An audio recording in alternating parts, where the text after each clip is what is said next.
میں نے کہا نبی نے حکم دیا 15 سے 30 سال کے لڑکے کو، جو 15 سال کا ہو گیا نا، اس کو حکم دیا من استطاع منکم الباءۃ فلیتزوج، تم میں جو بھی نکاح کی استطاعت رکھتا ہے اسے چاہیے کہ نکاح کر لے۔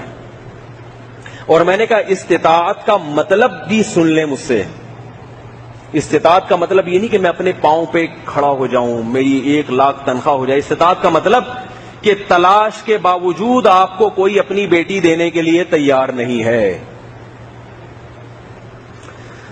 بہت مشکل ہے بھائی، بہت مشکل ہے سمجھانا۔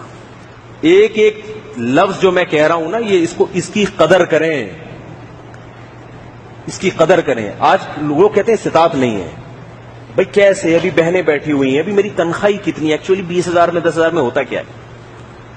علماء نے لکھا ہے اگر آپ زیرو ہیں، 1 روپیہ بھی نہیں کماتے، مگر کوئی آدمی اپنی بیٹی دینے کے لیے تیار ہو گیا کہ چلو یار کچھ نہیں کما رہے لیکن بندہ شریف ہے، آج نہیں کما رہا کل پڑھ لکھ کے کما لے گا، داماد ہاتھ سے نہ نکل جائے میرے، نکاح کرنے کے لیے تیار ہو گیا۔ علماء نے لکھا ہے کہ ایسا آدمی یہ نہیں کہہ سکتا کہ مجھ میں نکاح کی استطاعت نہیں ہے، کیونکہ رشتہ تو مل گیا نا، آپ کو استطاعت ہے آپ کے اندر۔ ہمارے ہاں لڑکوں کو رشتے مل رہے ہوتے ہیں، وہ خود نہیں کر رہے ہوتے۔ ابھی ابا نے منع کیا، ابھی اماں نے منع کیا، ابھی بھائی نے منع کیا، بہن نے منع کیا، ابھی یہ بیٹھی ہوئی، ابھی وہ بیٹھا ہوا ہے، ابھی فلانے مسئلے، ابھی بڑے منجلے کی پہلے ہو جائے پھر بڑے والے کی پہلے ہو جائے۔ یہ ٹوپی ڈرامے نہیں ہے۔ استطاعت نہ ہونے کا مطلب یہ کہ بھائی شادی کرنی ہے لڑکی سے اور لڑکی شادی کے لیے تیار ہے نہیں، چاہے وہ کسی بھی وجہ سے تیار نہ ہو۔